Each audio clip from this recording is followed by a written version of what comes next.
Hello there, I'm Tony Gale and you are listening to We Are West Ham podcast. You are listening to the We Are West Ham podcast with me, Will Pugh, Tom Edwards and James Jones-Thomas. Edwards finally managed to peel himself away from the luxurious hotel balcony in Ibiza, drag himself back to England and join us from the UK once again. Tom, James, lovely to see you both. Since we last spoke, West Ham have beaten Brentford 2-1 in a friendly. Reading pulled out of the scheduled one that we had lined up for today, and there's been absolutely zero transfer action. But West Ham take on Bournemouth in another friendly at London Stadium on Saturday. So I don't know about you two, but I'm certainly looking forward to going unbeaten in pre-season and then inevitably not picking up a single point from our first 6 Premier League games. Tom, you don't look tanned at all. In fact, you look paler than you did before you left. How are you? How's Ibiza? Are you glad to be back? I don't know if I want to do the rest of the podcast because the way you've introduced me, actually, pal. But no, I'm all good. White as anything, as always. Yeah, that hasn't changed. I thought this year might be the year which there would all change. I come back golden brown and really mug you off, flowing barnet and everything, beard. Sadly not, but I'm all good, mate. All good, all good. Just want to transfer. Just want something to happen for West Ham, but all good. That's the thing. Yeah, I don't know if anyone's watched, if either of you two watch White Lines on Netflix, the show about Ibiza. I was expecting a bit of an Adonis Tom to come back. Exactly how you said, hair flying in the wind, rippling abs, golden suntan, girls hanging off you left, right, and centre. But not the case. A man who is used to having girls hang off him basically his whole life. A babe magnet himself. James, how are you keeping? You look wonderful for our first YouTube show today. Thanks, mate. It's been about 4 years since any of that actually happened to me. Maybe 5. Did it ever though? Yeah. Did it ever? I mean, I might be lying when I say 4 or 5 years, but yeah, I'm absolutely fine. Thanks, mate. Yeah, a little bit. I'm just struggling to stay awake really because the lack of news that's going on. But yeah, it's looking forward to the season, but only next week now. Are you One more really? weekend. Are you really No. looking forward to the No. season? No. Well, Yeah. look, we've got it's been a bit of a quiet week on all fronts for West Ham, particularly in the transfer market, which I'm sure if any of you who are listening have been on Twitter or been online at all, it's not a great place if you're a West Ham fan looking for transfer news this week. But we'll fill you in with some other exciting stuff on the show tonight. We'll have a look back at the Brentford friendly 2-1 victory. Did anyone watch? Does anyone care? Said that we're supposed to play Reading today. They've pulled out. We're not sure why. Bournemouth at home coming up on Saturday. The headlines, there's a West Ham United former player whose sister got abducted and kidnapped in her home country, and she's been released today, which is good news. That's an interesting one. We'll try and do a transfer segment. Some of the names we mentioned last week, Shane Duffy, Eze, Ryan Fraser, not a sniff of any of those coming in. Of course, we'll touch on the outgoing season expectations. We've done those a little bit last week. There's been a lot more negative commentary about the board this week. We've done our Twitter poll as usual. We asked you, the We Are West Ham listeners, what you thought and where you think West Ham are going to finish this year. We'll delve a little bit into the starting 11. Name That Game is back. Slight little tweak in the format as we line things up in pre-season ahead of the real thing for We Are West Ham. And of course, we'll do our new segment right at the end where we'll delve into what the West Ham women's team have been up to. So, boys, busy one. A few little bits of housekeeping before we start properly. Just to everyone at home, we've got a fantasy Premier League that we've set up, the We Are West Ham League, so that you can play against me, James, and Tom, and all the other listeners to the pod. The code, in case anyone didn't hear it last week, is all lowercase CNY60, as in the letter U. There's hundreds of you signed up already, so get on over there. This tonight will be our first YouTube upload. Tom will be in charge of that later on, so not only can you listen to our dulcet tones every week, you can also watch us back. Me and James have put on our best hats for the occasion, and Tom, as ever, has put on his best moustache. And one thing, as we always ask of you every single week, and we really appreciate it this week if we can, if you could perhaps give us a 5-star review and leave us and write a little review for us on your chosen podcast platform. We would really appreciate that. So, boys, Brentford, housekeeping out the way, back to football. We've beaten Brentford 2-1, unbeaten in pre-season, absolutely scintillating form from the Hammers. Did either of you watch it, and do either of you care? Tom? Sadly, I have time to watch it, so I did manage to watch that one, but it wasn't. Yeah, I thought we looked a bit open in midfield. A friendly to friendly, we looked decent going forward. I think that much is clear now that our front six are more than good enough to keep pace with the top 10. And if that's the way we wanted to go and play expansive football, that we've got firepower there, we've got goals. Dean Garner coming back into the fold, he looked tricky again. He obviously only had 45 minutes this time, but he did enough to keep putting his name in the hat to be in that starting 11 for Newcastle on the 12th. But yeah, I think I get what can you read into pre-season really, apart from getting the players' fitness up, integrating new players, and we have no new players to integrate. So it's just pretty run-of-the-mill stuff at the minute, and it's good to get a win against a good Brentford side. But other than that, I didn't read much into it, to be honest. Jonesy, would you did you have as much time on your hands as Tom and watch the whole thing, or did you flit in and out or just watch the highlights? I haven't watched any of it. Not even the highlights. It's been a busy weekend. What about your preparation for the We Are West Ham podcast, James? Oh, it's all up there, and as I've always said, pre-season, it's just a fitness exercise. Don't care about the results. Look out to see who's taking a little bit of form into the season proper. But it's good to see us beating high-flying Championship playoff finalist Brentford. Terrible form now, aren't they? Exactly. Yeah. At the same time, it's just good to get another 90 minutes under our belt. Seems to be many injuries. Dean Garner still looks like he could be pretty key for us. Souček, goal machine from midfield, absolute machine. So yeah, I mean, Souček's a shoo-in for my fantasy team, by the way. Yeah, £5 million, so cheap, absolute. Yeah, but get him in. The Czech Kouyaté. So those of you listening at home, as we said, the We Are West Ham Fantasy League, you can see this season, James Jones last season had an absolute stinker. He was telling me what a fantasy football king that he was. Terrible start, ended up beating me. So that is annoying. Do join up if you want to see how me and the boys get on. Rico Henry was pretty impressive for Brentford. He's one of the few names that we have been, I say linked, I'll put that in air quotes, but I think it's more just by linked. I mean, some fans have said we would really, really like him on Twitter. Aaron Cresswell at left back, we've been saying it for months and months and months, how we desperately need a left back, probably a right back as well. Tom, you watched the game. He was pretty impressive, Henry, wasn't he? Yeah, particularly going forward. I've watched a lot of it in Brentford again. Like I said, West Brom last week, they're always on TV, Brentford seemingly. And defensively, we know he's solid. We know he's a good player. He gets in the right position. He's impossible to beat one-on-one at that level. He's dynamic. But going forward, he really, really impressed me off both feet. He was cutting inside, going on the outside as a left back, timing his runs very, very well. And he certainly showed Cresswell up in that game. The level of mobility that he has, the intelligence of his runs, and the actual physical attributes he has, which Cresswell maybe once had a few years ago, and still not in the same capacity Henry had, but just his ability to get up and down the pitch, and Cresswell's being caught out at the same time. And I just think more than anything, it showed to us that, or people who watched the game, that perhaps Cresswell's even worse than we think, and that Henry would improve us massively. And it's the exact player we need, exact position. And if we were willing to spend money after the performance he put in last week, there's no doubt that we'd make a move for him. And it's just a shame that there's no noises coming from upstairs that could actually be a possibility, because he was really, really brilliant, to be honest. No, we'll move on to that a bit later in the show on the transfer segment, because it's been a bit of a toxic week. If you're a West Ham user of Twitter and you're regularly on that platform a lot, it's been a bit of a strange week with fans, understandably, in some senses, getting a bit irate about the lack of transfer activity. There is still, of course, plenty of time to go, but not too many rumours coming out of the club either. The Reading game, we were lined up to play a friendly away at Reading today at the Medeski Stadium, and it just went cold. I understand Reading were the ones that pulled out of the game. Perhaps they saw what scintillating form we've been in pre-season, Jonesy, and decided to pull the plug because they didn't want to shoot their players' confidence before the big kickoff.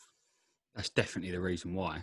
Absolutely. But, no doubt about it. Yeah, I mean, why else would they cancel it? It is strange that there's been no sort of explanation as to why they've pulled out, because they played they played Chelsea at the weekend or something like that. And so yeah, it's strange. yeah, I mean, is that going to be the crippling hammer blow to our pre-season preparations? That one less 90 minutes is going to completely derail our season. You I never really know. fear that it might be. You never know. But the thing is that will have annoyed Moyes, no doubt. If that's Mm. part of your plans, clubs are trying to get in as many or do what they can with pre-season. That's the other thing as well. Obviously, I've got no indication that this is the case, but with coronavirus floating around, you don't know that there might have been a mini outbreak in the Reading team, or there might be some sort of problem with that. Like I say, I'm stressing the point here that Listen, I think their manager might have been getting sacked, and apparently it was quite a quick thing, and he didn't expect it, and he had to take the game on the weekend, and then it could be something to do with that, maybe. yeah. But, yeah.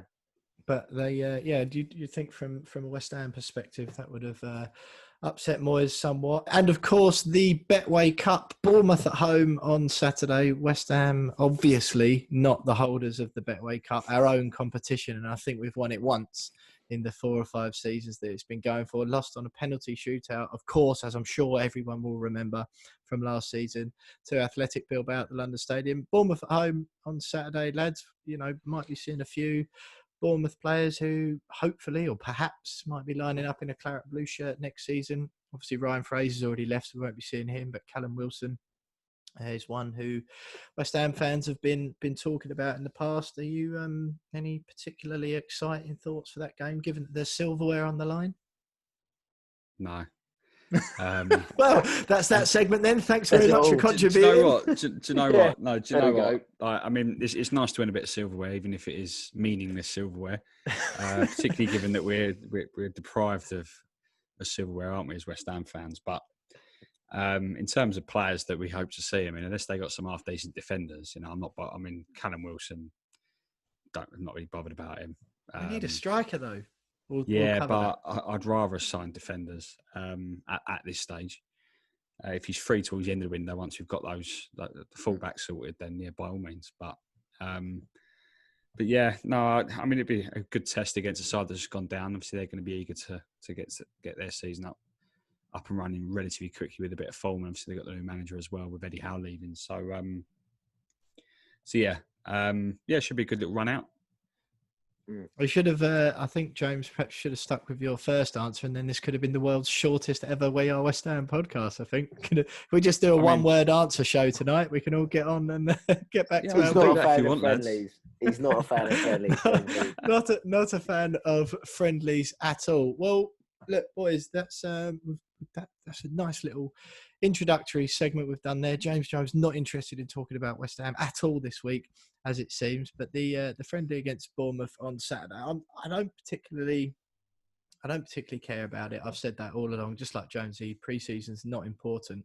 But given the Reading game that Moyes has missed out on, I'm sure not so much from a result point of view, Tom, but given that this is our last game before the Premier League season kicks off properly, it will be one that perhaps we should look into with a bit more detail or watch a bit more keenly. Yeah, I'd expect that he'd like to field a first 11 at least to come out and play the first half, which will be close enough, or if not the team which turns out against Newcastle, because we've had 3 games and half the squad was split, so the most anyone's played is 2 games at this point, and we're 11 days away from the start of the Premier League season. I mean, people need minutes. We absolutely need minutes. We need fitness, and we need to hit the ground running, because that game, Newcastle, obviously I don't want to be typical West Ham drama saying Newcastle do or die because of the run we got after, but it's a relatively big game considering the fixtures we have after, and we like to kick us off with a few points and people hitting the ground running, and people like Dean Garner, Bow, and everyone contributing again. And I'd like to see a few people get 60 minutes plus this time, not change the whole 11 at 45 minutes. But results-wise, I'm not fussed as long as they're fit, no injuries, and we can have a full squad, which is a small squad at the minute, to pick from for the first game of the season. I'll be a happy man. Well, you heard it here first. Tom Edwards says the Betway Cup game against Bournemouth on the weekend is do or die. We talking of do or die, luckily for this former West Ham United player, nothing sinister happened to his sister when she was abducted in his home country in South America. So if you want to hear about all that, stick with us, because we'll have that next. So, Tom Edwards thinks that West Ham's Betway Cup game against Bournemouth on the weekend is do or die. West Ham's board don't seem to be taking that approach in the transfer market during this window. But in some completely non-football related news emerged only earlier today, in fact, that a former West Ham striker, Enner Valencia, his sister was abducted 2 weeks ago in his home country of Ecuador.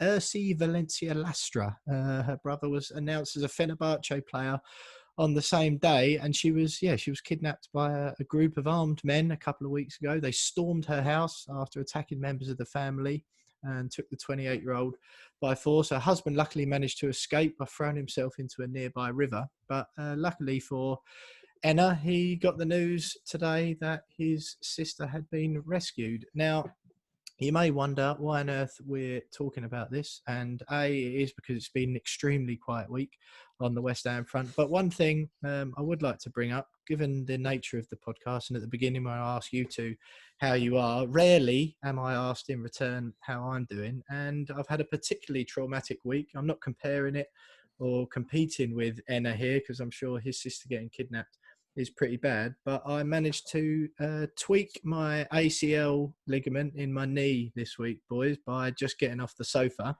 which comes only days before having booked a surfing trip to Portugal. And I've just found out today that there's every chance Portugal will be added back to the quarantine list. So it's been a stressful time for me. I'd just like to get your thoughts quickly on who you think's had a worse time, me or Enner Valencia. I don't think Enner Valencia's had a poor time. I think his sister's had a pretty poor couple of weeks, to be fair. But Yeah. I mean, it must be quite terrifying. I mean, what sort of a sibling are you? I'm sure he was worried. At the end of the day. I'm absolutely, but I mean, he's still fantastic sign for Fenerbahce during that worrying Jonesy's 2 focused weeks. on the finances. He's just taken a few million quid in bonuses. I'm with Jonesy. The geezer's laughing, mate. He's laughing to the bank. What was that? What was that? Yeah. Oh, my sister's missing. Hang on, let me just sign this Fenerbahce contract, and then I'll worry about it after. Oh, look, she's been released now. I've signed the contract. He don't even have her number. Yeah. Sorry, go on. No, I was going to say on a serious note, it's great that she's safe and well. What about me? Well, I mean, on a serious note, and then you're going to give me some sympathy. I haven't got round to you. Okay. On a serious note, it's terrible about Will's ACL. Thank you. No sympathy on the old holiday front, though. You know, none at all. You knew that would happen. No, but we looked at Portugal 2 weeks ago. Nowhere near the travel corridor list. 19 people. It's only 100, just come off. 000. It's only just come off, and then they put it back on again. So, a bit of a risque move there, mate. What I'm worried about, except that the thing which we're all missing here is the fact that Will's surfing holiday and the Jonesy played rugby. I don't know what's more ridiculous out of you two. One of you playing rugby or you surfing. I don't know which one. I can't get my head around it. Well, it's got to be the surfing. Come on, yeah, mate. I think it is. I think you're not from Miami. Oh, what's going on here? Well, look, I still wear my hats backwards, and I've got extremely long hair after lockdown, Jonesy. So I figured I had to fit my lifestyle to suit my look rather than the other way around. Do wear dodgy shirts as well. So yeah, it's all coming together now. Exactly that. Well, look, this is the We Are West Ham's first YouTube podcast. So obviously, those of you listening, as you normally do on the normal podcast platforms, will be able to hear us as ever. But we'll be putting the YouTube link. Now, we've had the channel set up for a while now. We've just been deciding what to do with it. But this will be our first show, so you can watch me and the lads. Jonesy just swigging out of his can of Foster's, which becomes customary in his brand new New York Yankees cap. Tom with his dishevelled chic look that he pulls off week in, week out, and me scared of any more comments about my hair or my shirt, and in my plain black t-shirt, plain black cap. Well, the kidnappers did ask Enner Valencia for $2 million was believed to be the ransom that they requested offering. Whether or not he's paid it or not still remains unclear, but luckily enough, Enner Valencia's sister is safe. Me and my knee and my surfing trip to Portugal, on the other hand, still very much up in the air. So I'd like to thank in advance everyone, all the listeners at home, for sending their well wishes and prayers. No doubt worried about me. Lads, Enner Valencia out the way. We're going to have to do it, I'm afraid. It will be perhaps the shortest segment in We Are West Ham history, but transfers. Last week, we mentioned potential incomings: Shane Duffy, Eberechi Eze, Ryan Fraser, Callum Wilson. None of those have happened. Duffy looks like he's almost certainly going to Celtic. Eze gone to Palace. Little or no movement on Fraser and Wilson. We don't really seem to have been linked with anyone either. The outgoings we mentioned again last week: Felipe Anderson, Jack Wilshere, Fabian Balbuena potentially going. None of those have happened either. All we've had is more links to Declan Rice's departure, maybe a bid from Saudi Arabia for Manuel Lanzini, and also some interest, I believe, from Napoli for Pablo Fornals. We'll start with the outgoings first, because I think that's probably the more interesting side of things. Tom, I think you brought to my attention the bid, the Pablo Fornals stuff from Napoli. Do we think that's sort of, what can you tell us about that first of all? I think it's one of those where we at West Ham are quite a club which probably creates a lot of traction in the media world when we're brought up in a transfer saga. And I think that Napoli definitely fancy him as a player and like him. And I'm aware that they wanted to sign him at the time we signed him, but we just got there first. And I think they're snooping. But from what the reports are saying, it looks like the club aren't willing to sell, which for me is a smart move. One, because we can't lose. It's a no-brainer, isn't it? Yeah. Yeah, he really grew into his own, I think, since Moyes came in. Not that I'm a Moiseola fan, but he really grew into his own. I think he worked hard. He looked good. He started getting better positions, and I think you just got to keep him. He's young and clearly talented and clearly brings something to our starting 11, and it would just be a mental decision to get rid of him. He's brilliant age bracket as well. He's got 10 years left of his career. He's a top player. Exactly. He's just bedded himself into the Premier League last season, didn't he? James, Manuel Lanzini, there's rumours of a bid from Saudi Arabia, as I mentioned.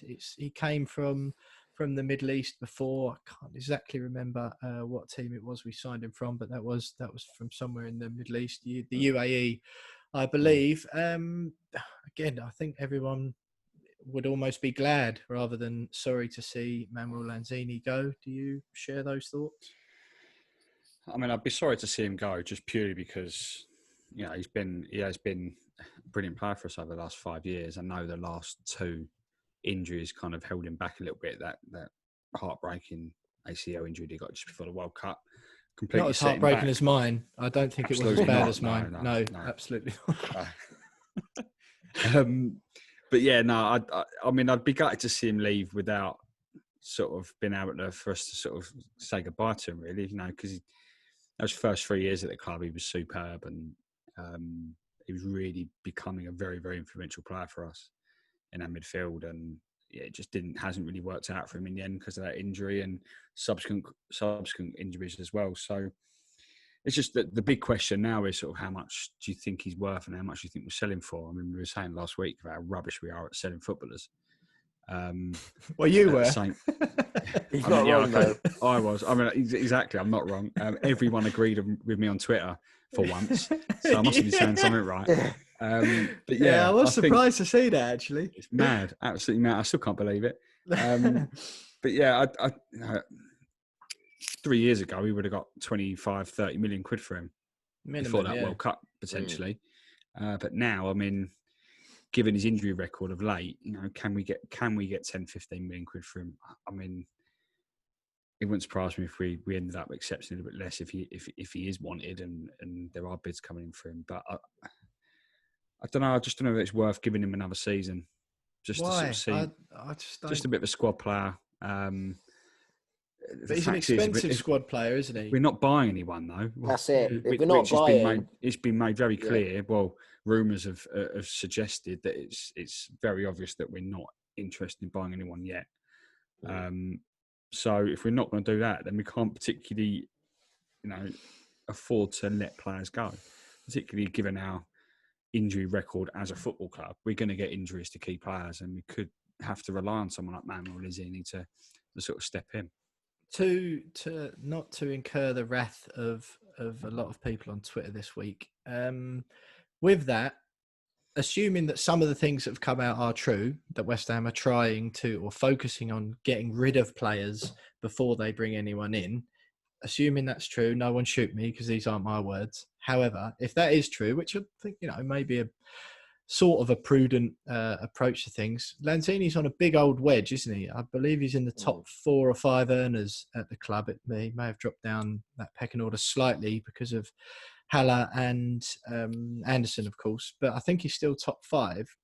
He's floating at the wages around the 100 grand mark, a few grand either side of that.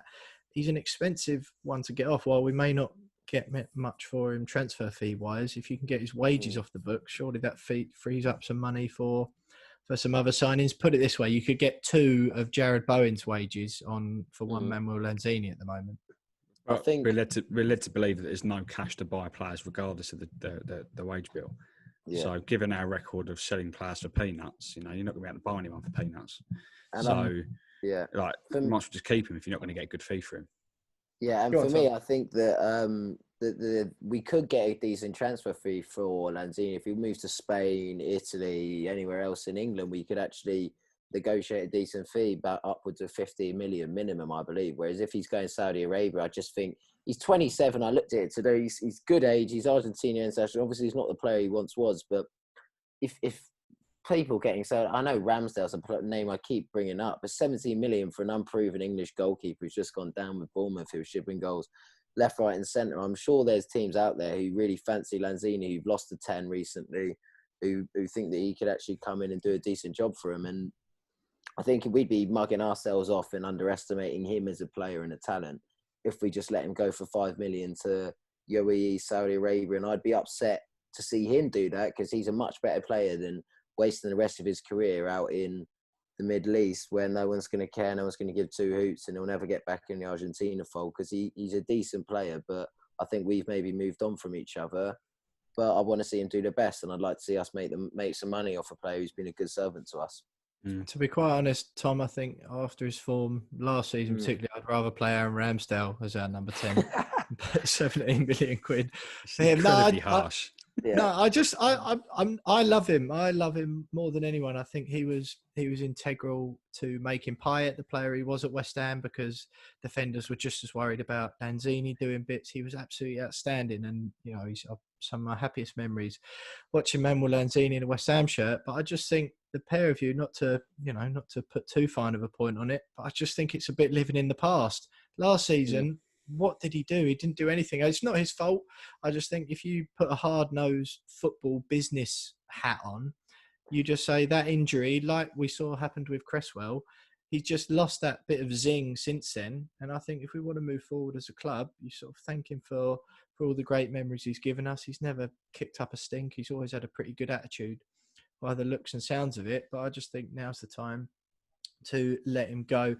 No more. I think everyone knows what's happening with Declan Rice. There's no real information to report, is there? It's just sort of, if he's going to go anywhere, it looks like it's going to be Chelsea. They're the only ones who may put an offer in. Another couple of standard transfer rumour stories coming out of all the usual places this week, mainstream media and otherwise. I don't think we can add anything to that this week, to be honest. On the incomings, lads, I feel like, if you go on West Ham Twitter, as it's been a bit of an angry place this week, stories coming out about West Ham trying to, I think it was, we're trying to stay up with minimal outlay.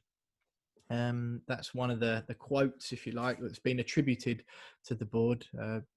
Not sure that obviously that isn't a direct quote, because they haven't come out and spoken one way or the other, those in charge at West Ham.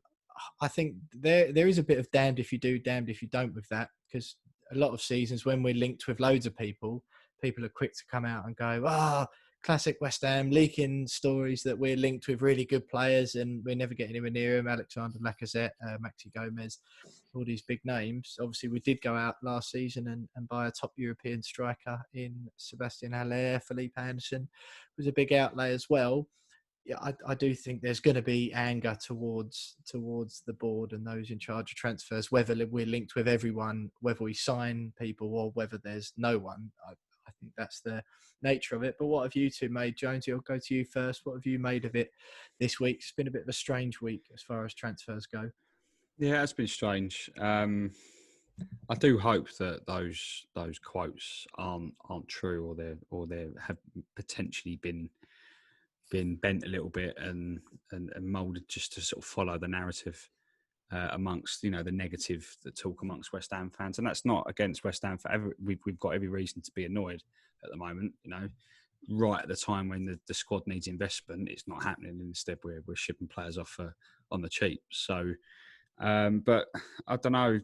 We've spent a lot of money in previous summers and haven't seemed to get anywhere. So perhaps, the club are trying something a little bit different this time and trying a little bit more measured in their business. I don't know. And that's I'm saying that without giving them any credit at all. But at the same time, can kind of see whether there might be a little bit of truth, kind of see method in the madness almost. Absolutely. Tom, well, I saw you on Twitter this week, quite vocal with some statements about David Gold, David Sullivan, and the board in general, all related to transfers. We'll give you a chance in the next segment to have your say about that. We'll have a little bit of a chat about season expectations. We'll go through the result of the We Are West Ham Twitter poll that we put live out earlier today. So all the We Are West Ham listeners could have their say. We'll have a little chat about the lads and what our starting 11s might be. Name that game. Quiz is coming up, and then we'll have our West Ham women's segment to wrap things up at the end. So stay with us, because all of that is coming up next. You are still listening to the We Are West Ham podcast with me, William Pugh, Thomas Edwards, and James. James? Is it James? Jim? James is just your full name, isn't it, Jonesy? James, yeah. Yeah, nothing. Or Jay. People call me Jay. Jay, cool. do they? Yeah. Okay. Yeah. Well, we'll leave this introduction in. Not the smoothest intro to the segment I've ever done, but I do like to use people's full and proper names sometimes. So me, Will Pugh, Tom Edwards, and James Jones, as you might be used to hearing us called. Not a lot of action on the transfer side, in or out. Tom's already mentioned what a small squad that West Ham have got going into the season. And just to build on, we did have a quick discussion last week on our expectations for the season. We gave out our guesses for who's going to be top scorer, player of the year, and all that. So do go back and listen to last week's episode if you missed it. Tom, we've touched on it briefly already. Some comments that have reportedly, important to note, that reportedly come out of the club this week, that the goal of West Ham's goal of those in the back office, those running the club this year, is to stay up with minimal outlay.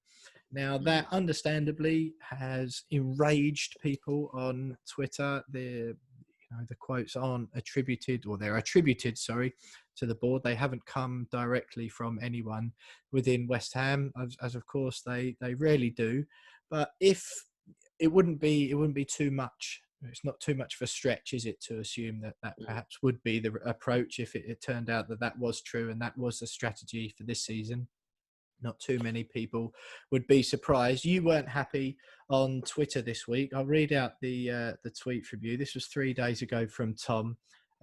We are being run into the ground, and if we're so poorly run that we can't shift anyone else but Rice, and we're willing to do so in order to buy, then it's going to turn incredibly nasty for the three jokers in charge. They need flushing out one way or another. Typically measured, as ever, on Twitter from Tom Edwards. And as we always say when these issues come up on the We Are West Ham podcast, we do try and look at it from both sides. We say how we feel, but we don't want to, we know that people listen to this don't always want to be filled up with negativity and anger, but we've got Tom here just in case people do need a dose of that. Tom, obviously you, as me and Jonesy do, you feel very strongly about the situation at the club. Declan Rice hasn't gone yet.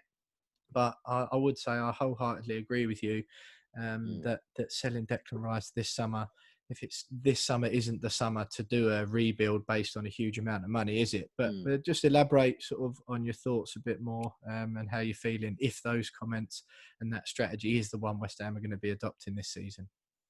Well, I think when the timer when I tweeted that was a culmination of hearing the news that, one, with the outlay, the idea was minimal outlay and to stay up. Two, that Rice might go at the end of the window and was looking likely that Chelsea would come in for him and they'd get the deal done. And thirdly, the Eze signing for Palace, and it all sort of hit at once. And it was a build-up of frustration. I stick by my word. I do think that the way they are trying to keep us and the way they are at the minute, it almost seems like they're readying to sell by trying to make us a profitable club, or at least show that we aren't spending that much money and that we're worth investing in, because the money that's coming out the club isn't too much, and it's something that a potential investor would look into and say, well, their balance sheets is okay, whatever. And it seems like they are thinking about themselves above everyone else. And we're a football club who's got millions of supporters around the world. I know that might seem ridiculous, but we are one of the best supported clubs in the world, in the country,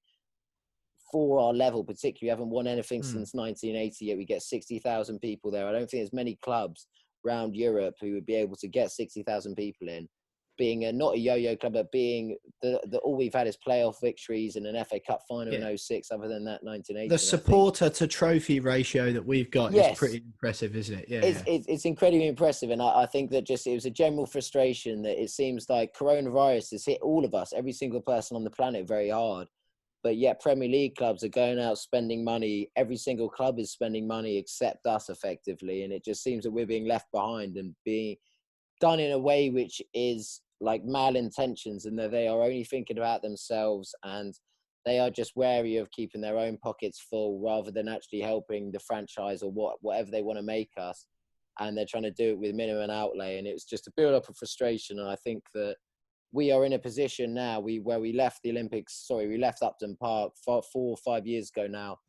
And we've not improved. And the lack of ambition after one summer, yes, we went out and backed Manuel Pellegrini, very much so. We spent 100 million on players, and not a lot of them worked out, and understand that. But Man City's first 100 million outlays, they didn't work out. Robinho was gone in 2 years. A lot of Tottenham wasted a lot of the Bale and Modric money, didn't they?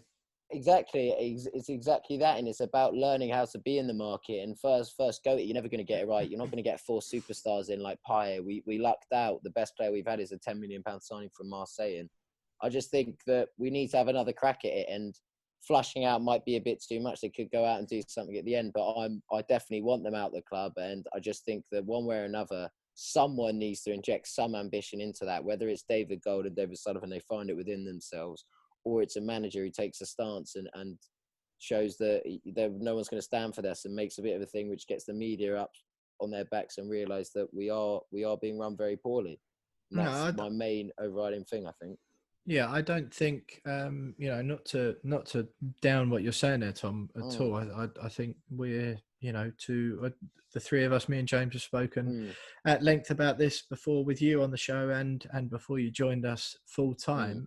I think we're of a similar feeling. One thing I would say, Tom, just a bit of devil's advocacy, perhaps, because I've heard that a couple of times pop up this week about they're just preparing to sell. If that is true, isn't that what everyone, or not everyone, but a large majority of the fan base wants? So is that something to criticise them for? If that is it, not that they're going to come out and say that, but if they're preparing the club and the balance sheets for a sale, which you have to do, that is, if you want to sell a business or a football club, that you do have to do that. Is that something? Would that not surely make you happier in the long run if that was true? No, you're right. It would make me happier, but it's the way we're going about it. We stayed up by the skin of our teeth last season, and it's probably not the time to not go out and buy anyone when the left back, he's not a young player, he's not good enough. He's an old player who clearly is incapable of playing that position at this level anymore. He's on the way down, not up, isn't he? Yeah. Exactly. And Masuaku, he's been around the club for 3-4 years, wherever he is now, and he's clearly not good enough. And we're not in a position where they can coast and can just say we're going to sell a Premier League club in 12 months because we know we're going to stay up in the division. Fine, our front six is very decent. It could be top 10 level if we really wanted, and we went for it at back four. But the back four is that bad that we really have a chance of going down again, if not one of the favourites to go down if they don't make any moves in that capacity. So it just seems odd, because clever businessmen who made money wouldn't do this. They'd at least put a bit of money in and get a centre-half, get a left-back, and just know that we're going to be in a position to sell in 12 months where we are a Premier League club. And I think that's where the disconnect comes from it. I'd love them to sell, and I'm with you on that, but they're not doing it in a way which would be sustainable, because selling us in the Championship, they're not going to do that. They'll just keep running us down. They won't be able to find a seller. No, I do agree with your point. It seems like a risk, doesn't it? It seems like a big risk, because I can't see us we're not going to do any better than the previous season's relegated teams, are we? There's no way we're going to finish above Sheffield United next season. Leeds, I can really see them having a big bounce. They're obviously going to do well. Excellent support week in, week out, if and when fans are allowed back in. Of course, Marcelo Bielsa, no one knows what he's going to be like in the Premier League. West Brom, they're no slouches. They've sort of, Bilic has obviously been around before. A few of their players have. I could see them going down, but it's by no means a guarantee that we'll scrape it again. It does seem like a significant risk. Jonesy, Tom obviously feels strongly on that, as me and you have chatted about this before. We're of the similar sort of mindset to Tom. What are your thoughts on what Tom's had to say there? I completely agree with him. I mean, I've said so many times in the past that you don't have to. It doesn't need massive investment to improve a squad of footballers. Particularly in this day and age when scouting and all the rest of it is as advanced as it is.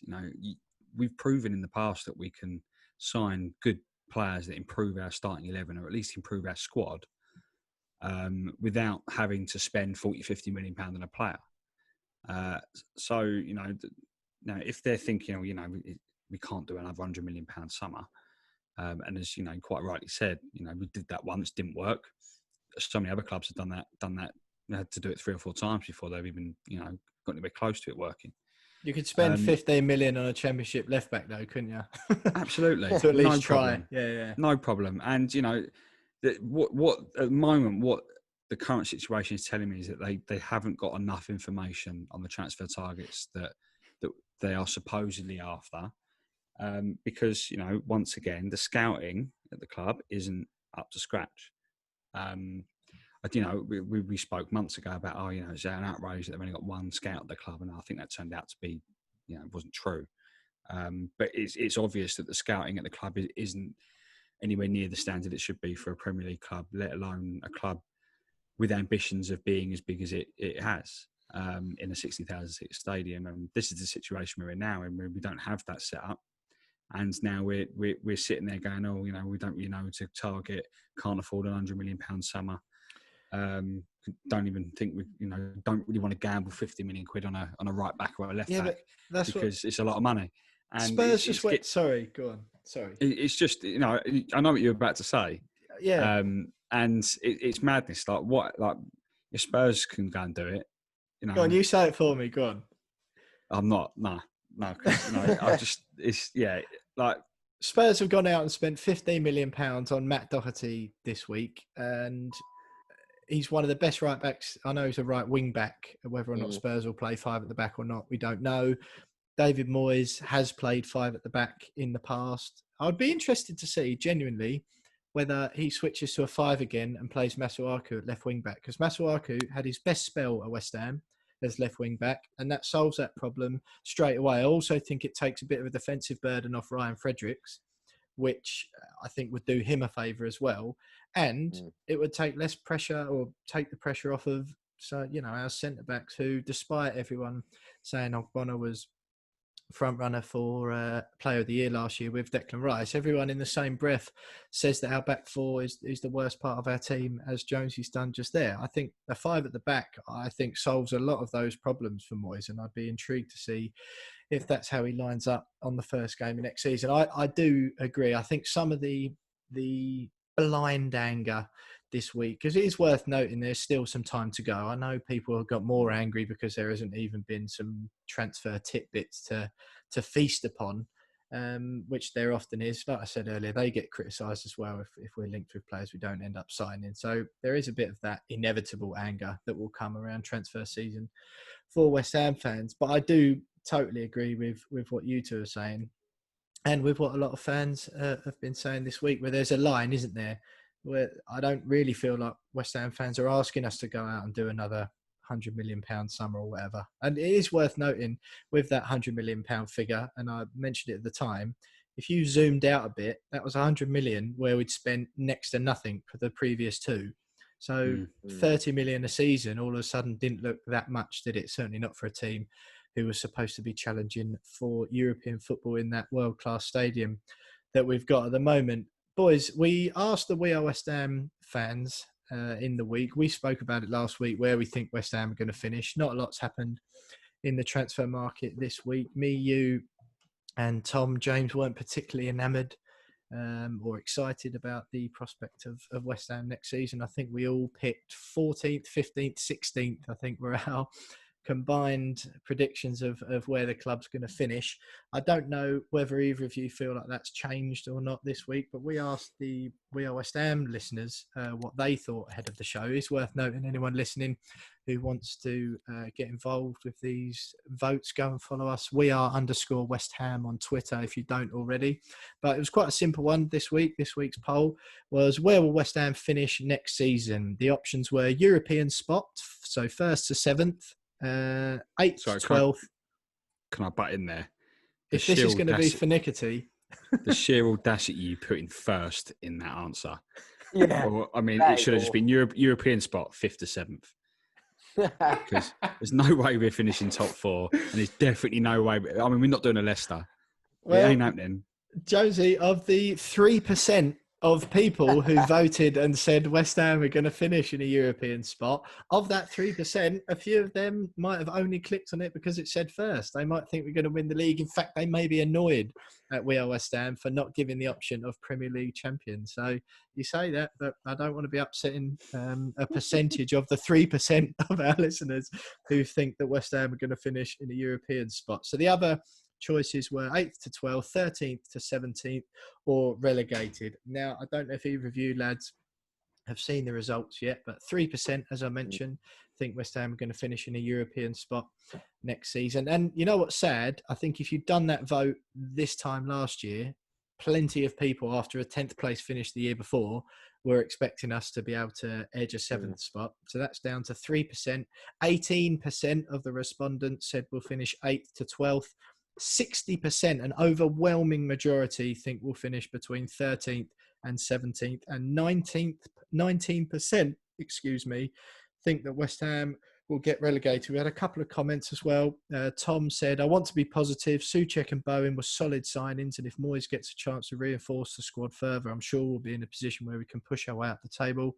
Hard run of fixtures to begin with, I know, but all we can do is try. I like that bit of positivity there. All we can do is try. I love that. Yeah, well, he's right, isn't he? It is all we can do. Yeah, it's true. And another reply we had just from West Ham Shortlist said exactly 13th. So a bit of a mix there. Like I say, if you want to get involved, we are _West Ham on Twitter. I don't think either of us have particularly changed our thoughts. The overwhelming majority of fans appear to agree with us, which once again, James, is a feeling you're not used to.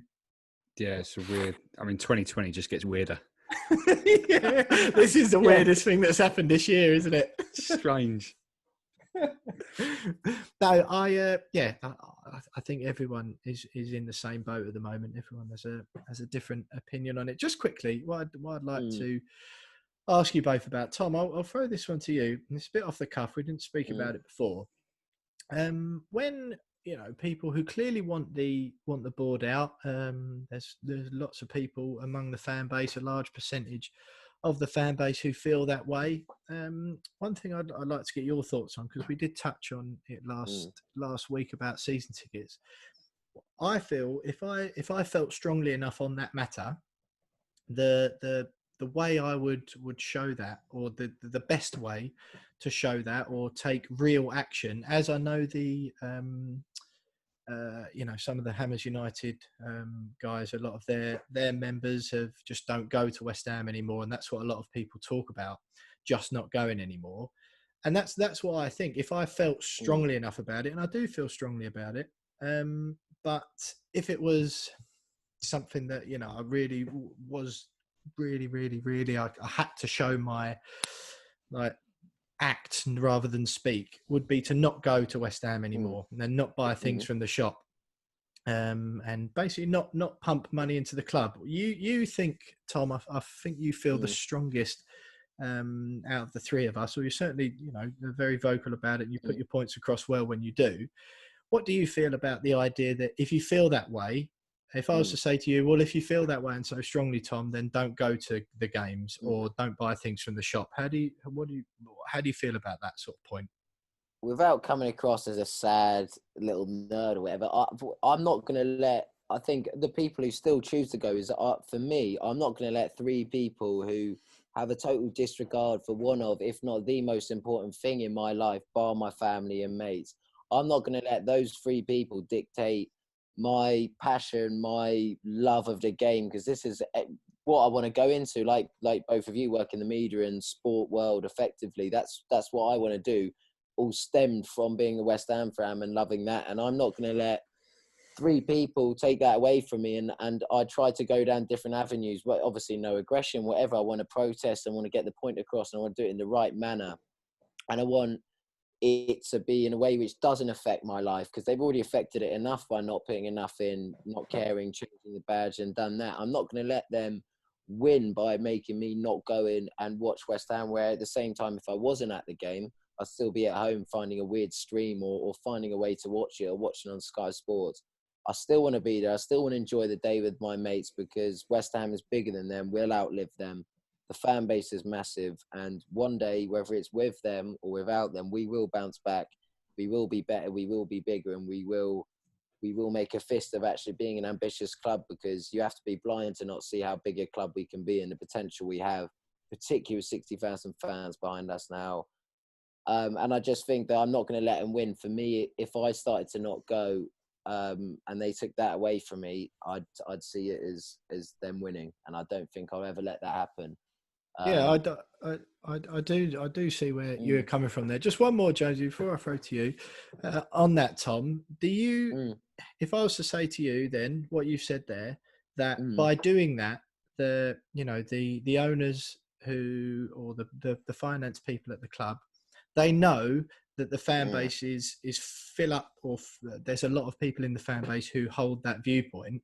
And if someone was to say to you, well, they're relying on that exact thing that you've said, because you love West Ham so much and you want to go every week, and because the club know that plays into their hands, because there's no, what reason have they got to change their actions? Because whatever they do, people like you will still go. What do you say to that?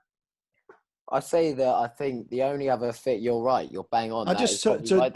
You know what? Yeah. So why I say it's because Newcastle fans, right? I know it's not huge amounts, but they got to that stage, didn't they, where they're like, no, I'm not going anymore. And again, they're Newcastle fans, just as passionate as West Ham. They really care about their club. Everyone knows what Newcastle fans are like. Very similar. One of our episodes not long ago was called We Are the London version of Newcastle. So I'm not saying it to try and belittle how you feel. I'm generally curious, because I feel like that would be the best way to do it. So what do you feel about the fact that the club play on mindsets like yours, where it doesn't matter what we do, because people like Tom and thousands of others who love West Ham, and I'm not belittling any people who feel like that, because I'm the same, but they'll come anyway, so it doesn't really matter. I think the one thing I'd say is, I mean, I agree, and I totally know your viewpoint on it is never belittling, but I'd say that I think the difference between our owners and Mike Ashley is that Mike Ashley is potentially a better businessman. He doesn't care about what people think about him. He cares about money coming in his pockets.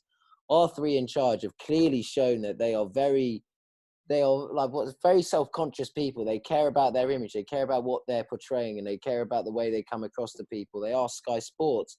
I know you're not. They can't. But I know, but I think exactly, and I think they can't because of the way they're doing it. But I think no club ever has asked Sunday Supplement. No club's ever cared. No owners have ever said apologise. It's why are they even watching? Why do they care? Why do they care what a media Jonathan Liu says? Why do they even bother?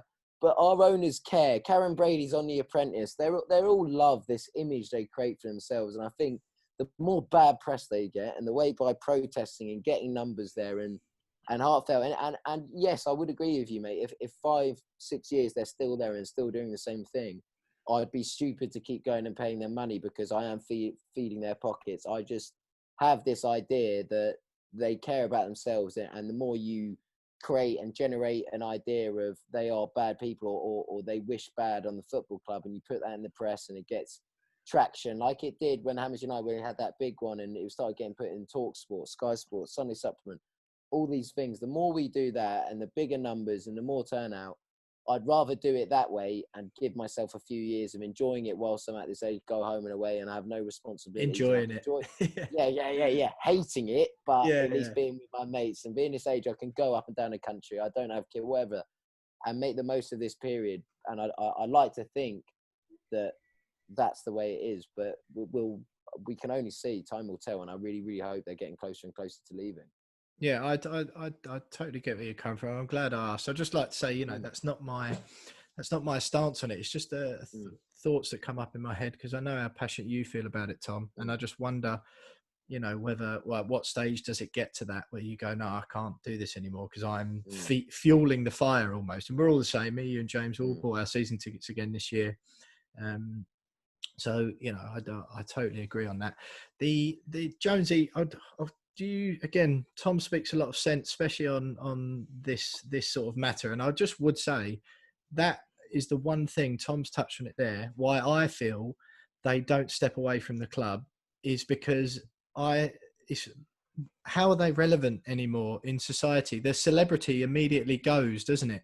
I think that means more to them than any money. David Gold's in his 80s. You know, I think at the beginning, Gold particularly, and still does, well, less so now, but came across the better of the two. And I just feel that as soon as they're not West Ham owner David Gold or West Ham owner David Sullivan anymore, or West Ham chairman Karen Brady, their relevance, they stop being relevant in public life, don't they? They're not in the public view anymore. Then they're just faceless, nameless businessmen, aren't they? You know, running Ann Summers, a successful business, no doubt, and all their the business ventures. The celebrity element goes, and I think that it's very rarely spoken about in mainstream or West Ham media, whatever. And I think that's the crux of the issue. If you ask me, Jonesy, me and Tom have dominated that little segment there. Have you sort of got anything to add, or are you singing off the same hymn sheet, I'd imagine? No, I do agree. I mean, I understand it, as Tom was saying, that where people go, you know, why'd you keep going? Just put money back in their pockets. But as Tom said, you know, a life without West Ham, you know, it's very difficult just to stop going when you've grown up sort of going every other week. And, you know, I battled with myself with that this summer going, you know, is it worth it? All my mates were like, well, we're renewing, but purely for the social side of it. When you say all of your mates, you mean both of them? My brother's one of them. yeah. A bloke I'm related to, right? Yeah. So yeah, no, but they all said, yeah, we're doing it, but mostly for the social side of it, and it is a social thing for us. It's a kind of social first, football second these days, and you know, yeah, we chat about the game, you know, beforehand, and you know, we get there on time, and you know, we tend to stay until the final whistle, but football's almost secondary on the Saturday afternoon for us when we go. And I was like, well, I can't imagine a life without having that option to go to the pub with my mates on a Saturday afternoon, but then still have the option just to shoot over the football and be able to walk in. And also in the future, once they do sell, because eventually they will, you know, if things do get better, I don't want to be number 55,000 on that waiting list. There's not a waiting list. I'm lucky enough to have a season ticket. We're lucky enough to have a season ticket now. And if there is a 55,000, 60,000 long list of names waiting to get in, desperately waiting to get into the ground, then I don't want to be at the back of that queue. I want to be straight. I want to be still there, you know. So even if it does take 15 years for that to happen, but the key thing is the protest. You know, keep doing those right and you know, keep putting the pressure on it. Then, you know, hopefully we might begin to see some change. But that's the only way that it happens, because if we do stay quiet, then unfortunately it will just carry on, I think. Absolutely. Well, look, I think that was an excellent segment, far longer than I think we'd anticipated. But Tom, in particular, it's always good to hear your thoughts on that, because again, you managed to eloquate them. Eloquate them? Is that a word? You're going to pull me up on that one? I pull myself up on that. You could have just said you managed to say them really well. eloquently. Yeah. Yeah, I could have done that actually. You're right. Well, I'm not managing to eloquate myself properly, so I think on that note, that'll be the end of this segment. But stay with us next because we'll run through our desired starting 11 for the first game of the season. Name That Game is back with Jonesy in the Quizmaster seat and the West Ham women segment to wrap things up. So stick around because all that's coming up next. So you are still listening to the We Are West Ham podcast with me, Will Pugh, Tom Edwards and James Jones. I couldn't eloquate myself properly at the end of that last segment. I promise that I'll do my very best for this one, despite my potential career ending knee injury that none of the boys seem too bothered about. Lads, excellent segment there. I think it's, as we've mentioned before, we don't like to ram these things down people's throats. Everyone who listens knows what's going on at the club. Everyone who listens has their own view on it. And that's the beauty of where We Are West Ham podcast and the world we live in, is that everyone is free to have their own views and act as they like. Tom, excellent hearing from you there and your thoughts on the situation with the board. I think it was just one of those times. We don't like to jam it down people's throats, but this week has been one of those times where it's come up again and was worth talking about. Just one thing quickly, lads, in the break there, news broke of Glenn Murray's move to Watford. So absolutely outstanding news for everyone associated with West Ham, because we might actually keep a clean sheet against Brighton next season, which will be huge. That's at least 6 conceded goals that we can write off that will be without next season. Glenn Murray just been confirmed as a Watford player and will play for them in the Championship next season. Also, it was Al Jazeera FC, in case any of you were still concerned, who Manuel Lanzini played for before, from the United Arab Emirates. But enough of that. Starting 11s for next season. We've mentioned that there's been no transfer activity whatsoever at West Ham United. I'm pretty sure that we're all just going to guess the exact same 11. Tom, I'll throw to you on it first. I'm guessing it's a no-brainer about Fabianski in goal, of course, for all of us. What formation are you having? I'll probably go 4-3-3 with obviously one striker, 2 wingers ahead of the 3 in the middle. So I'd have, if we're going to do that, I'd have Fabianski. As much as this sounds ridiculous for the amount I slag him off, I would then have Cresswell at left back. I just think he's better defensively than Masuaku, as much as he needs to go. King Arthur, please, on this podcast. All right, well, show him the respect that he deserves. Either or. But honestly, that position I almost don't care because they're both poor. But I'll say Cresswell for me, and then I'd have, obviously, Ogbonna, Diop side by side, and then Ben Johnson for me. I don't know what you two are thinking, but I'd have Johnson, and then Rice, Souček, and then whenever I've been picking this in my head, Noble probably will play, but I'd like to see Fornals in there. So I'd say Souček, Rice, Fornals, and then I'd have Bowen on the right, Diangana on the left, and Antonio to start the season, because he's got to get the gig after what he did at the back end of last year for me. Absolutely. Tom, I think, are you similar thoughts to James even? Similar thoughts to Tom there? Exactly the same, barring I'd have Haller up front instead of Antonio. I quite like that. I don't mind that at all. And weirdly enough, I forgot about Souček when I was jotting down my little 11, and I forgot all about him. Bless him. So go on then, Josie. Give us your team then, just to clear it up. It was exactly the same formation, exactly the same back four, Fab in goal. Yeah. Then it was Rice, Noble, Fornals. I think my love of Noble blinded my. It's only right. It's only right, Jonesy. My only love for I've got a love for Souček as well, but that light for Noble is still burning brightly. I would drop Nobes as much as I love him for Souček, Fornals, and then Bowen and Diangana on each wing, and then Haller up front over Antonio, purely because I feel that Diangana, when he showed it with Haller's hat trick. In that first friendly, that he could be the guy that really feeds Haller this year if we keep him. So yeah, that would be my 11. Fair enough. Well, listen, what about this? Just to shake things up a bit, and I genuinely do think I would not be disappointed if this was the way Moyes lined up at all. 5 at the back, like I said, And then I think you put Masuaku in there because I think that's where his best position is. I think he works best. He's played his best football at West Ham as a left wing back, and he's posted a load of photos on his Instagram over the summer of him working hard when everyone else was on holiday. So that basically means he's going to be absolutely outstanding next season.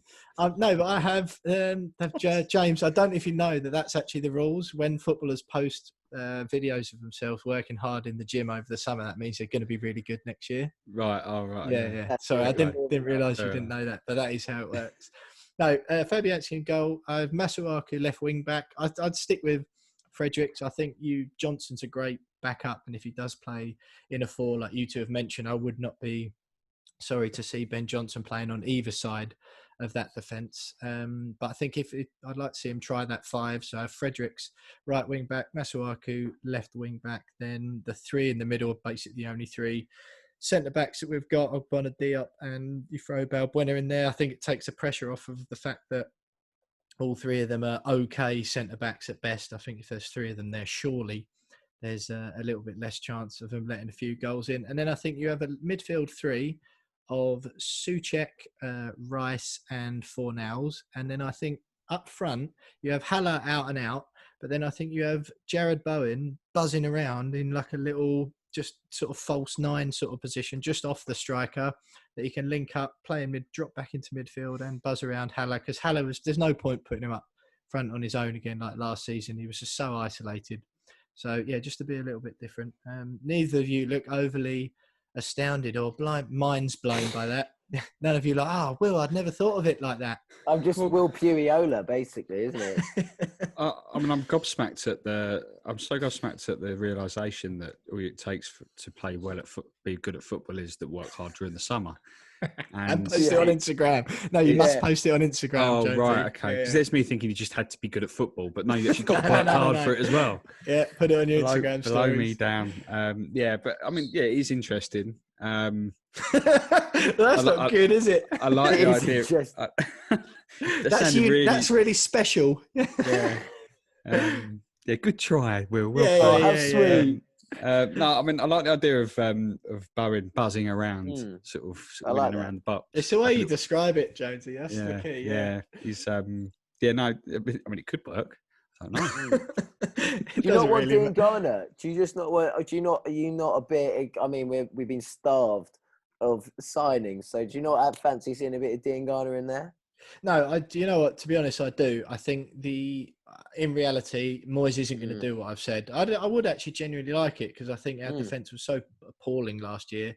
I think if you went with that, it's becoming a bit fashionable, isn't it? Wolves and Sheffield United did it really well with the 5 at the back last season. And I think it worked for Moyes in his first spell. I don't think, unfortunately, that he will do that. So yeah, if he sticks with the 4-2-3-1 style, then I 100% want to see Rice and Souček at the base of that, with Dean Garner on the left where Anderson used to be, or where he used to go and stand for 90 minutes in his claret blue top. Yeah, Fornals in the middle, Bowen on the right, and then you know what? I think the Haller Antonio thing. I think I don't think you put Haller in straight away. You can't. You've just got to think that Antonio might still carry on that form. If the geezer wins Player of the Month, Barclays Premier League Player of the Month or whatever it was, and last time a West Ham player won that was God knows when, I think it's bang out of order if Moyes drops him for if he doesn't do anything and doesn't carry on that form, then yeah, maybe you bring Haller back in. But no, I'd be starting Antonio if he does do the 4-2-3-1. All to play for, though, lads. Well, I think we'll get a bit more of an idea at the Bournemouth game on the weekend if West Ham manage to grab the Betway Cup back. I'm not sure whether Atletico Bilbao have had that pride position in their trophy cabinet, or whether they'll even been able to give the trophy back because of coronavirus. But we'll probably have a better idea based on the team Moyes puts out for Saturday's game, who he's going to start against Newcastle. But it's back. Name that game. The quiz section that's replaced the Rogue Mystery Players quiz. Just like David Moyes, who'll be tinkering with his squad this weekend. Jonesy, Tom and I have done a little bit of tinkering with the format of Name That Game. We want to have it just right and ready to go for when the season starts properly. So the gist of the game each week, the quizmaster, this week it's James Jones, picks a West Ham match from history and collates some necessary pieces of information.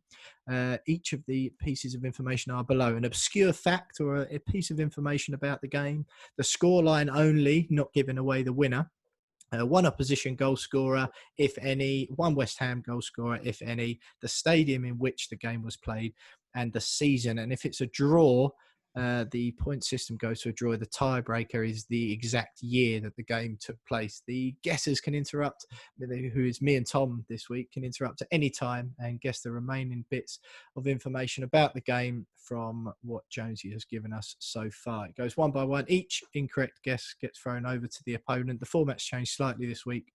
It's a point for each correct piece of information you get right, and then 3 bonus points given to the overall winner. So, Jonesy, quizmaster this week, are you ready for it? Take it away. Yeah. So before we get going, I just want to. I find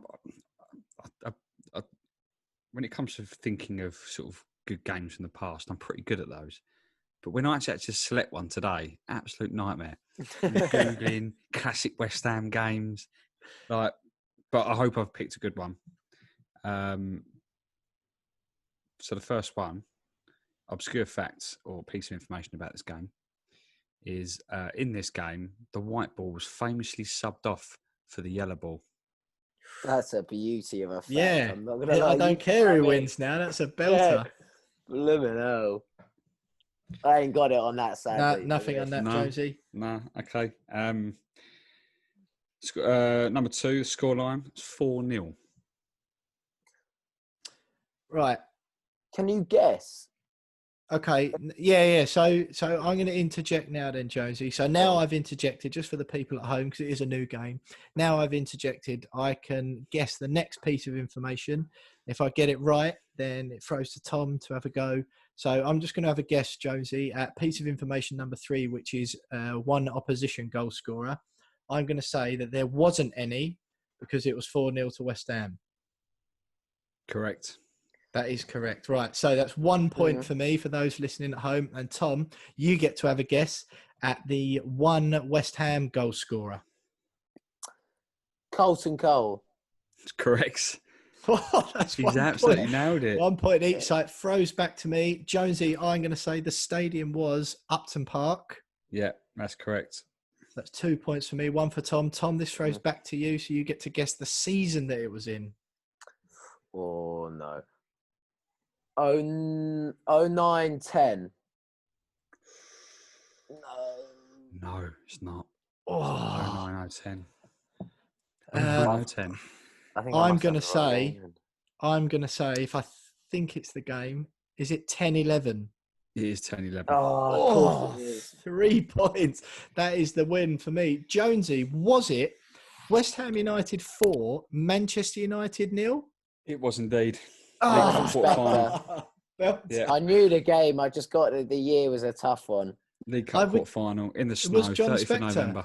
Yeah, Johnny Spector. Brace. Yeah. What a game that was. What a game. When Johnny Spector became a hero. Yeah. Absolutely against his old club. So just so everyone who's listening at home, we've changed that format likely. That's the one we're likely to go ahead with this season. So I get the 3 points, Jonesy. Correct me if I'm wrong there. 3 points for the 3 correct pieces of information that I got. Tom got the 1, and I also get 3 bonus points for the, as you would in football normally, for the victory. So that's 6 points for me for the evening and 1 for Tom. Tom, not too disgraceful for you in the end. But yeah, Jonesy, so excellent. That game was a belter. Were you at that one, Jonesy, or were you playing rugby? No, I was at that one, funnily enough. Yeah, I was at that. My mate headbutted my missus when I think we went 4-0 up. It was actually on purpose. No, it was an accident. Lucy doesn't just support Man United. No. No, she doesn't. But yeah, she got headbutted by my mate, and everyone laughed while she was like on the floor. Not realising how hard it was until my mate went after said about it and they go, "Oh, my head." It was like, oh yeah, it's actually quite hard. But yeah, I can't believe it's almost 10 years ago. Yeah, crazy madness. Did you carry on celebrating, mate? Or yeah, Yeah, I mean, it's not often you're beating United 4-0 at home, is it? So in the snow as well. In the snow. in What the a game. snow, and that was the game that Carlton Cole's head was steaming afterwards, I think, as well.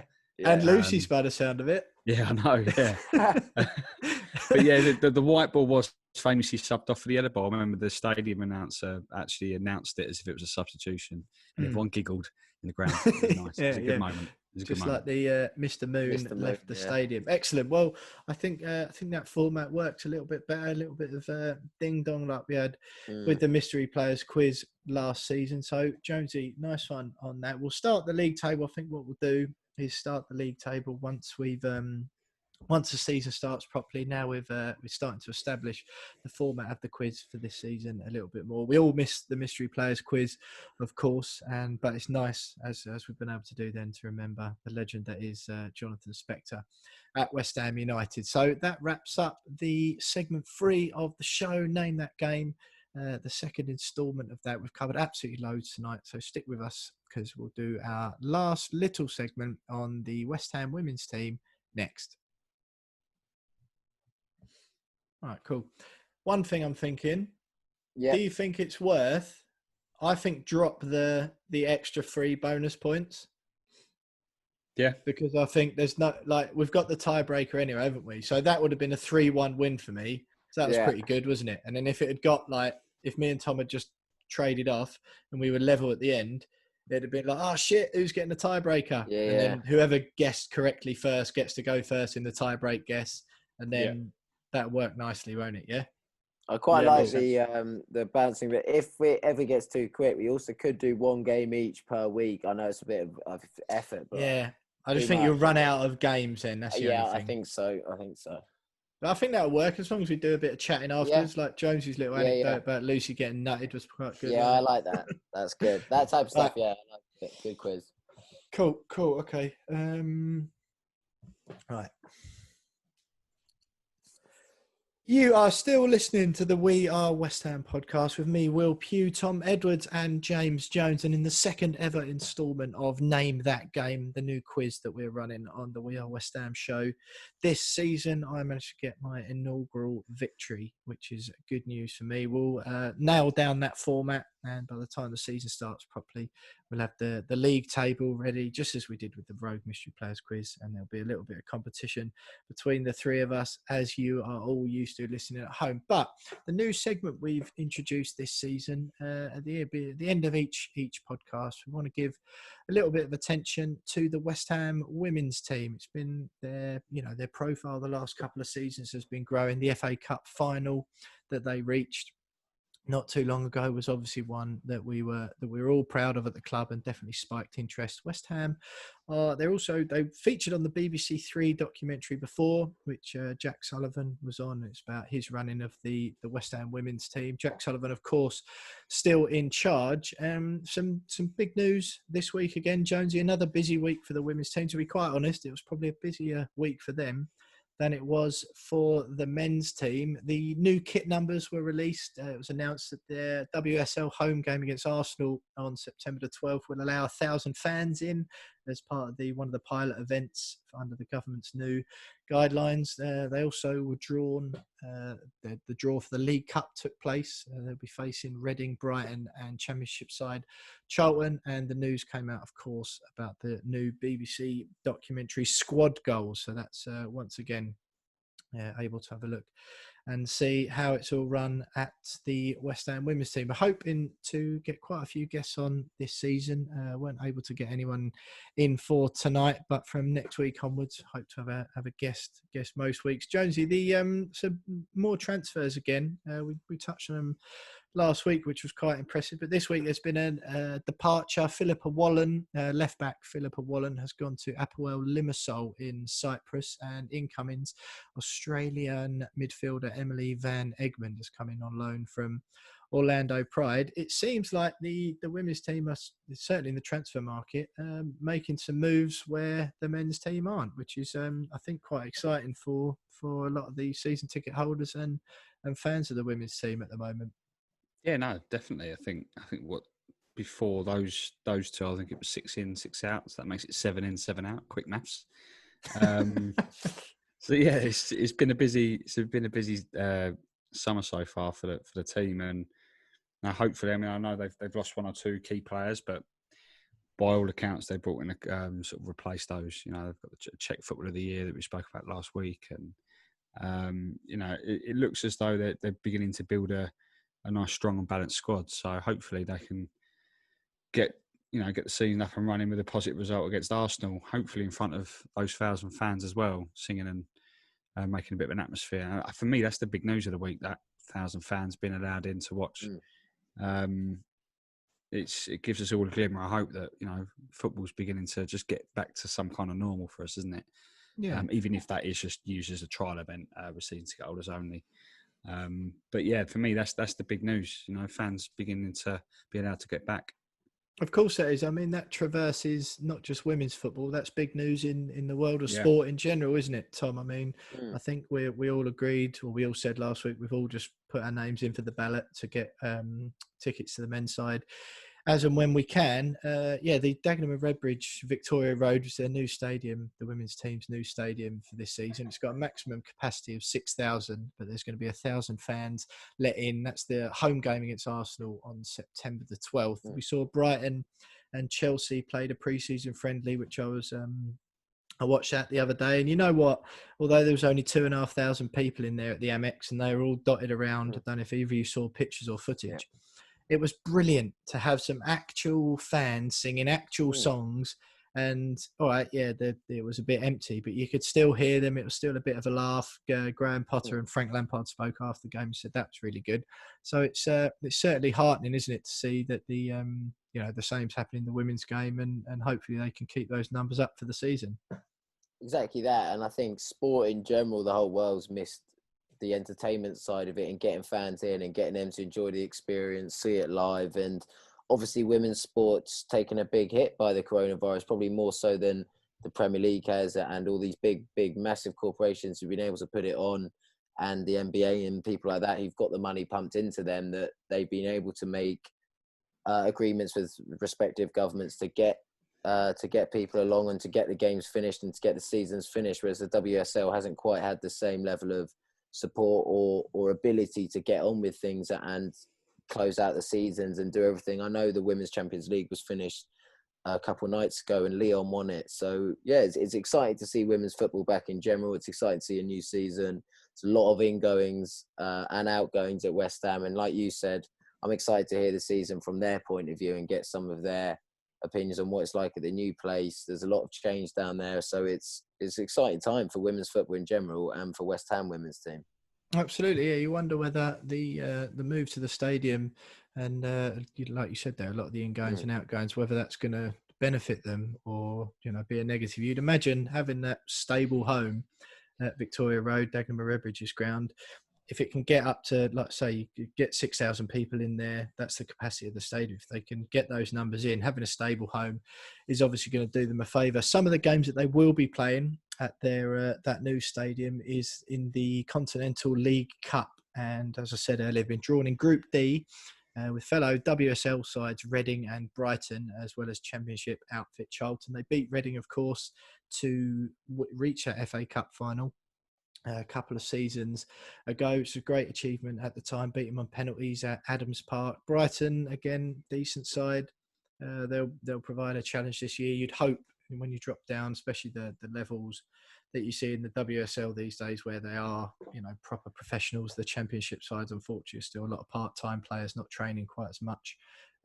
So you'd hope they could get out of that group. I certainly think there'll be confidence within the side, and then obviously from there go on to, I think it's the top. The teams are split into 6 groups, and then the top team from each group, as well as 2 best performing second place sides qualify from the quarterfinals. So obviously only one guaranteed spot in there. Reading, again, they're a decent outfit. So it'll be a bit of a challenging one for them there. But look, it's an exciting time for the women's team, just like it is the men's, and we'll be keeping an eye on them throughout the season. Obviously, if some of you listen already attend games, that's absolutely excellent. I'm sure you're looking forward to the new season at Victoria Road as well as everyone else is. And me and the lads are certainly going to try and get down there a couple of times this season, have a little day out, the three of us, see what's what, and we're hoping to throughout the year and throughout the season get a lot more guests, be they members of the squad, former members of the squad. We've had Rosie and Molly Committer on the podcast before. Hope to hear from them again, but we'll be keeping you all abreast of the West Ham women's team as the season progresses. Lads, what a show. What a show. I think Tom's soliloquy on the state of things at the moment, that's another elaborate word that I've managed to squeeze in there, Jonesy, and that time I delivered it properly. That was probably the highlight of the show. Excellent to hear from you, Tom, as always, on the state of things at the club. It's been brilliant. Jonesy, any final thoughts? Oh, just hopefully we can win some silverware at the weekend. It's been a long wait for silverware, and this one's not a friendly. I've decided it's not a friendly. This one, not about fitness. When there's a trophy up for grabs, game changer. It's massive. It's huge. Absolutely huge. Thomas, I'm sure you feel exactly the same way about this weekend's Betway Cup clash with Bournemouth. But I think you've done yourself proud already tonight, Tom, with the way you put your thoughts across earlier on. But anything to sum up with from you? The nerves are. I just can't contain myself for the Betfred Cup, Betway Cup. So Betfred, who am I? I've actually sold myself down the river of lies there. That's undermined it, isn't it? Yeah, exactly. That's ruined everything. Re-up. Let's change it all. The nerves for that. The nerves for getting 90 minutes in for my precious Dean Garner. Looking forward to it now, getting ready to get the season going, to be honest with you. We bored of the transfer news, bored of all that, and the closer we get, the better. So just fingers crossed. Absolutely. Well, look, we'll sign out on a couple of positive notes. As we say, we'd love it if you could give us go on to your chosen podcast platform, wherever you listen to us, and give us a rating, give us a review. If you think we're only worth 1 star, then just give us 1 star and write about it in the comments and tell us. If you think we're worth 5, then give us 5 and jot a few words down. A couple that we've had in the last week or so, which we didn't get a chance to read out on the last show. Tepe, they said, the best West Ham podcast out there by a mile. Funny, insightful, and measured opinions from the lads. Keep up the great work. And this is from Moro. Love listening to the boys. I work abroad, and it's a great podcast, so keep up to date with all that is West Ham. Keep it up. Thanks very much for everyone who has given us a review already. Those ones were from iTunes, but you can, of course, go on Google Podcasts, Spotify, wherever else you listen to us, and give us a review. Remember, this week's episode will be going up on YouTube. There's a link for the YouTube channel in this podcast description. So when you're going in there to give us your review, you can just click on the YouTube link and see what the three of us actually look like. Do follow us on Twitter. We are _West Ham, and of course Instagram as well. And one last thing, join our Fantasy Premier League code if you haven't already and you're a fantasy football nut. You can play against me and the boys for the rest of the season. Jonesy will start awfully and inevitably win, and then I'll be absolutely furious about it. The code for that is all lowercase CNY60, the letter U. Hundreds of people signed up already. It'd be great if you could as well. Lovely hearing from the lads tonight. Thanks again, as always, for listening to the We Are West Ham podcast. Keep the faith, up the hammers, and we'll see you next week.